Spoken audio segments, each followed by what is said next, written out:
Hello, welcome back to my new vlog. तो अभी शाम के 5 बजे मैंने व्लॉग स्टार्ट किया है। सुबह 9 बजे सोच रही थी मैं व्लॉग बनाने की, लेकिन मुझे टाइम नहीं मिला। और सुबह 9 बजे से मैंने ये सूट रखा हुआ है कि मैं इसकी कटिंग करूंगी। इसको पाड़ पाड़ के तो मैंने रख दिया, लेकिन टाइम अभी तक नहीं मिला मेरे को कटिंग करने के लिए। और ये मेरे को शाम को देना था, तो आज के शाम तो हो चुके हैं, सुबह देना पड़ेगा। तो अभी मैं ट्राइपॉड पे लगा देती हूँ फोन और फिर दिखाती हूँ कि मुझे क्या क्या काम करना है और क्या मैंने कर दिया सुबह से। आज मैं देखो कितने सारे वीडियो बनाने वाली थी। एक तो ये सलवार जहां से मैं सिलवाती हूँ वहीं से मैंने सिलवाई, लेकिन उनकी मशीन में गड़बड़ हो गई, उन्होंने ध्यान ही नहीं दिया। तो ये देखो इसका टाका कैसे टूट रहा है खींचने से।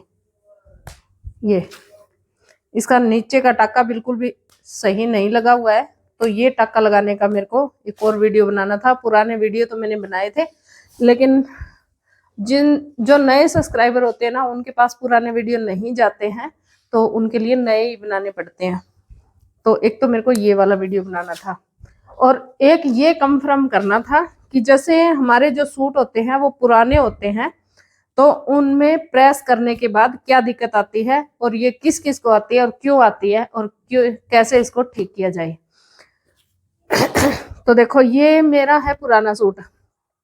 जब हम पुराने सूट में प्रेस करते हैं तो देखो ऊपर तो बिल्कुल बराबर है, ऊपर से बिल्कुल बराबर है, लेकिन ये देखो देखो नीचे घेरे पे क्या होता है कि जब हम प्रेस करते हैं तो ऊपर का कपड़ा इस तरह से इकट्ठा हो जाता है। ये एक दो कस्टमर की भी इस तरह से प्रॉब्लम आई है। और ये देखो अंदर का जो अस्तर है वो श्रिंक हो जाता है, और ऊपर का जो कपड़ा है वो श्रिंक नहीं होता है, तो वो ऊपर से ऐसे लटक जाता है। साइड में प्रेस करते समय ये सलवट आ जाती है। तो ये बहुत सारे लेडीज को बहुत सारे सूटों में आती है ये प्रॉब्लम। तो क्यों आती है और क्या कारण है इसका और कैसे इसको ठीक कर सकते हैं। और हाँ, एक जैसे टाइट सूट को खुला कैसे करें। पुराने सूट जो टाइट हो जाते हैं हमारे, तो उसको हम खुला कैसे कर सकते हैं, और टाइट क्यों हो जाते हैं।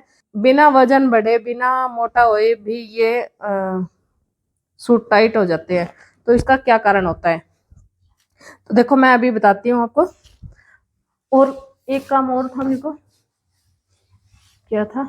और हाँ, जैसे कि हर कोई लेडीज ये बोलती है कि मेरे को सूट सिलने आते हैं, मैं सूट सिलती हूँ और बहुत अच्छे सिलती हूँ। तो उनको मैं ये बताना चाहती हूँ कि जैसे बिना प्रैक्टिस के तो सीधा टाका भी नहीं लगा सकते। तो 15 या 20 दिन सिलाई सीखने से सिलाई नहीं आ जाती है। सिलाई के लिए हमें प्रैक्टिस चाहिए होती है। तो देखो अभी दिखाती हूँ आपको। ये देखो, जैसे कि ये तो नया पर्दा है, पर्दे सारे नए हैं। तो ये पर्दे हैं, ये करने थे ऊंचे।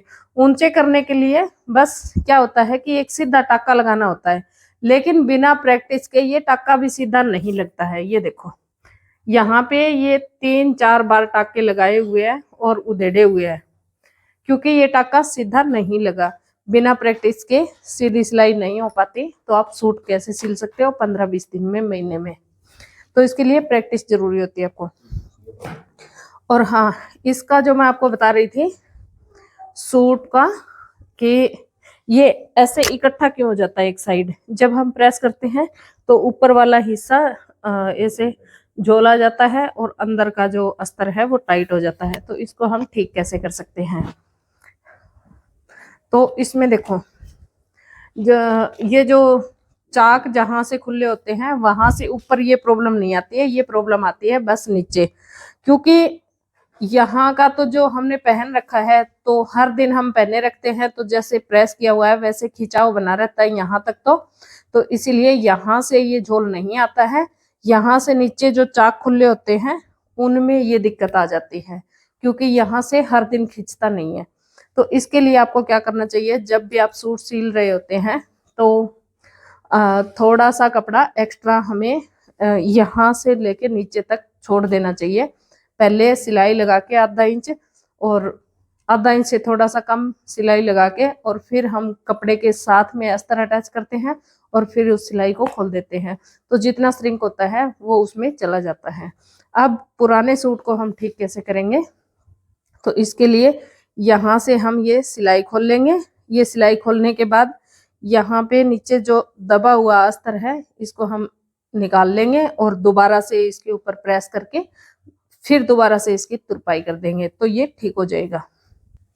और हाँ, एक ये मेरी सलवार है, इसकी प्रॉब्लम सोल्व करनी है। ये मैंने कितनी बार ठीक कर ली, इस सूट की सलवार है। तो आज मैंने सुबह नहा के ये सूट डालने की सोची और फिर मैंने देखा कि ये सलवार फिर से लटक गई है, तो इसको ठीक करना है। इसलिए मैंने ब्लैक पैंट पहन ली नीचे और ये सलवार अभी तक रखी हुई है, तो अब मैं इसको ठीक करूंगी। ये देखो, यहाँ पे सिलाई लगा के मैंने सलवार को ऊंची करने का तरीका बताया था आपको, लेकिन ये फिर से लटक जाती है क्योंकि पीछे का इसका जो घेर है वो भारी है, इसीलिए लटक जाती है। तो इसको हम यहाँ से टाका लगा के थोड़ा कम कर लेंगे, तो ये पीछे से भी नहीं लटकेगी, ये भी ठीक हो जाएगी। और ये देखो, ये सूट मुझे देना था सुबह, आज शाम को देना था, लेकिन उन्हें सुबह चाहिए है, तो मैं अभी सिल लूंगी इसको। इसके मैंने ये देखो कपड़े पाड़ पाड़ के रख दिए, अब इनको प्रेस करके और फिर कटिंग करूंगी। ये देखो, पैंट के लिए भी मैंने कपड़ा उतार लिया अलग अलग से, और ये बाजू के लिए उतार लिया। खींच खींच के मैंने सारे कपड़े को पाड़ दिया है। और ये देखो, ये अस्तर भी, ये बचा हुआ अस्तर है जिसके पैंट और बाजू बनानी है। और ये कुर्ती के लिए मैंने इस तरह से अलग अलग टुकड़े पाड़ के रखे हुए हैं।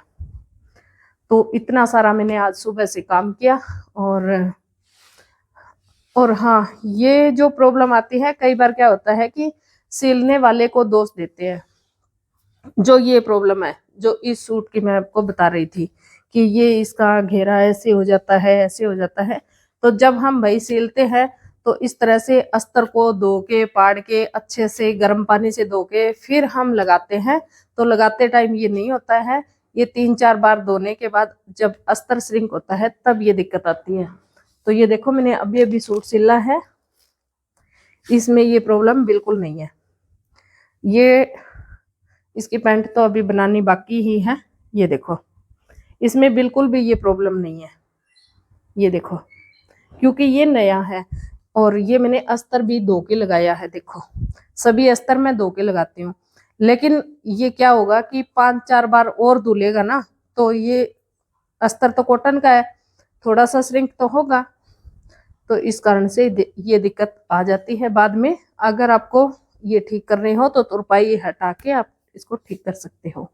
और हाँ, पहले जो हमने बुटीक बेचने के लिए जो वीडियो बनाए थे कि हमें ये बुटीक बेचना है, तो उस पे कमेंट आए हुए हैं बहुत सारे कि ये बुटीक आप बेच रहे हो तो क्या उसमें सिलाई मशीन भी बेच रहे हो, क्या आप सिलाई नहीं करोगे?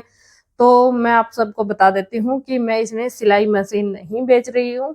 हम ये बुटीक वाली जगह बेच रहे हैं। बुटीक दूसरी जगह पे बनाएंगे, लेकिन सिलाई का काम कभी भी बंद नहीं करेंगे, क्योंकि सिलाई हमारी जर्नी है, तो हम इस जर्नी को स्टार्ट ही रखेंगे। अगर हम मशीनें बेच देंगे तो आपके डाउट क्लियर कैसे करेंगे? जो सूटों में प्रॉब्लम आती है वो आपको कैसे बताएंगे अगर हम सिलाई नहीं करेंगे? तो ऐसा नहीं है कि हम मशीन बेचेंगे, तो आप ऐसा मत सोचना। तो आज के व्लॉग में बस इतना ही। व्लॉग पसंद आया तो लाइक कर दो, चैनल पे नए आए तो चैनल को सब्सक्राइब जरूर से कर दो। मैं मिलती हूँ आपसे अगले व्लॉग में। Tata bye bye.